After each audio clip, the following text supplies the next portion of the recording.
Pour les astres du système solaire, posséder de l'eau à l'état liquide est une caractéristique vraiment particulière.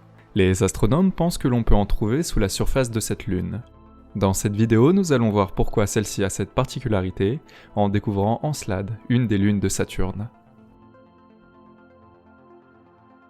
Encelade est la sixième plus large lune saturnienne, avec un diamètre d'environ 500 km.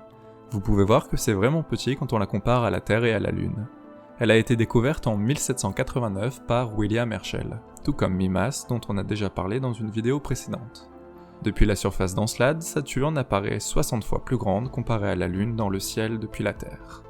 Cette lune orbite à une distance de 238 000 km de Saturne, entre les orbites de Mimas et d'une autre lune qui s'appelle Thétis. Elle tourne autour de Saturne en 33 heures, en faisant un cercle presque parfait autour de la géante aux anneaux.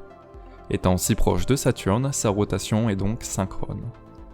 Malgré sa petite taille, Encelade possède des particularités vraiment intéressantes. Sa surface notamment est plutôt diversifiée.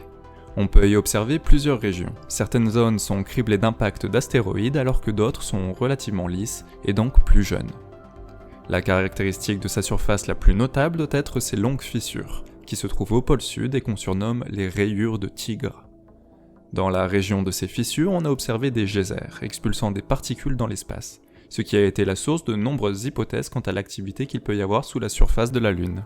Encelade a été explorée par des sondes 3 fois, lors de chacune des 2 missions Voyager, mais aussi et surtout par la sonde Cassini, qui a pu analyser la composition des expulsions des geysers de la Lune en passant à travers. En effet, en 2005, pour la première fois, on a observé des geysers expulsant des particules très fines de glace à plus de 200 km d'altitude.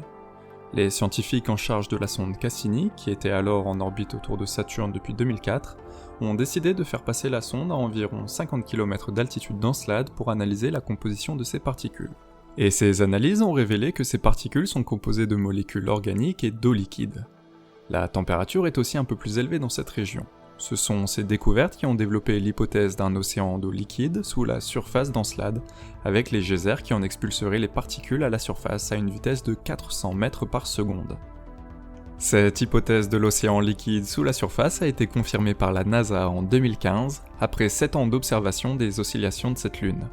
Cet océan doit s'étendre sous toute la surface du satellite et être profond d'une dizaine de kilomètres. Il doit être plutôt difficile d'accès néanmoins, étant donné qu'une couche de glace de 2 à 5 km d'épaisseur recouvre cet océan. Encelade n'est pas le seul satellite naturel à posséder un océan sous sa surface.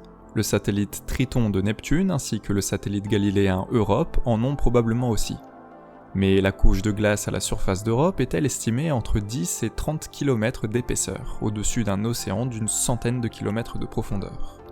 Tout cela fait d'Encelade une cible majeure pour les futures missions à la recherche d'une vie extraterrestre dans notre système solaire, car toutes les conditions nécessaires à la vie telle que nous la connaissons sont réunies dans l'océan d'Encelade, la chaleur grâce aux forces de marée, de l'eau liquide et des molécules contenant du carbone.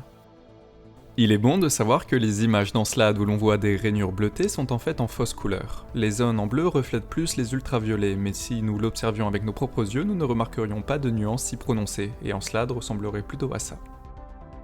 On peut noter une future mission d'exploration à l'étude, la mission Breakthrough Enceladus, qui est la première mission d'exploration du système solaire qui serait financée par un organisme privé, porté par Yuri Milner et non par une agence gouvernementale.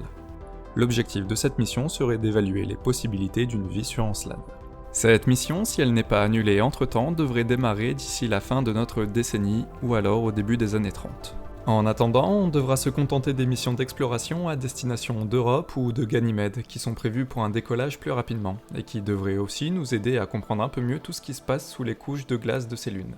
Voilà, je pense qu'on a bien fait le tour des caractéristiques d'Encelade. Si cette vidéo vous a plu et que le contenu de la chaîne vous intéresse, je vous invite à jeter un œil aux autres vidéos et à vous abonner à la chaîne pour être averti des prochaines publications.